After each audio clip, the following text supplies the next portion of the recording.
The outlook wasn't brilliant for the Mudville Nine that day. The score stood 4-2 with one more inning to play. And then when Cooney died at first and Burroughs did the same, a sickly silence fell upon the patrons of the game. A struggling few got up to go in deep despair. The rest clung to the hope that springs eternal in the human breast. They thought if only Casey could get a whack at that, we'd put up even money now with Casey at the bat.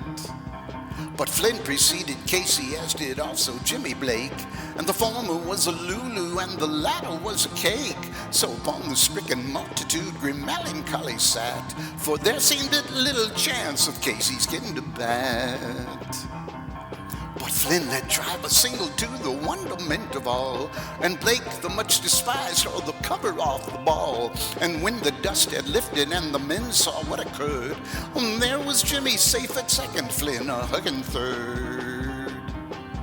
Then from 5,000 throats and more there came a lusty yell. It rumbled through the valley and it rattled in the dell. It knocked upon the mountain and recoiled upon the flat, for Casey, mighty Casey, was advancing to the bat. There was ease in Casey's manner as he stepped into his place, pride in Casey's bearing and a smile on Casey's face. And when responding to the cheers he lightly doffed his hat, no stranger in the crowd could doubt was Casey at the bat. 10,000 eyes were on him as he rubbed his hands with dirt. 5,000 tugs applauded when he wiped him in his shirt.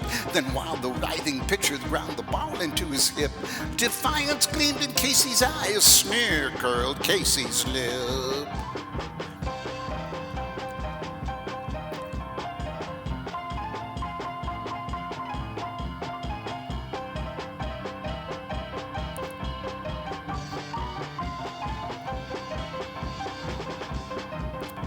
And now the leather-covered sphere came hurtling through the air, and Casey stood a-watching it in haughty grandeur there. Close by the sturdy batsman, the ball unheeded sped. "That ain't my style," said Case. "Strike one," the umpire said. From the benches black with people there went up a muffled roar, like the beating of the storm waves and stern and distant shore. "Kill him, kill the umpire," shouted someone in the stands. It's likely they'd have killed him had not Casey raised his hand.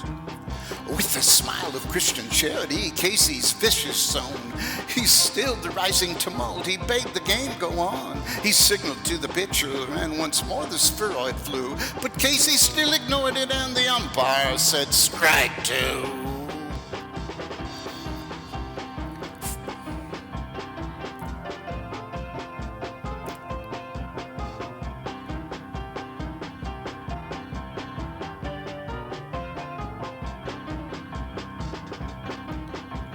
"Fraud!" cried the maddened thousands. The echo answered fraud. But one scornful look from Casey, the audience was awed. They saw his face grow stern and cold, they saw his mustache stain, and they knew that Casey wouldn't let that ball go by again.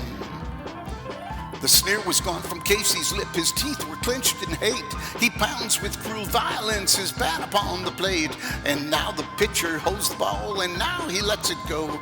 And now the air is shattered by the force of Casey's blow.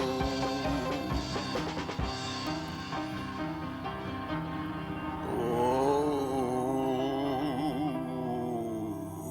somewhere in this favored land the sun is shining bright. This band is playing somewhere, and somewhere hearts are light, and somewhere men are laughing, and somewhere children shout. But there is no joy in Mudville. Mighty Casey has struck out.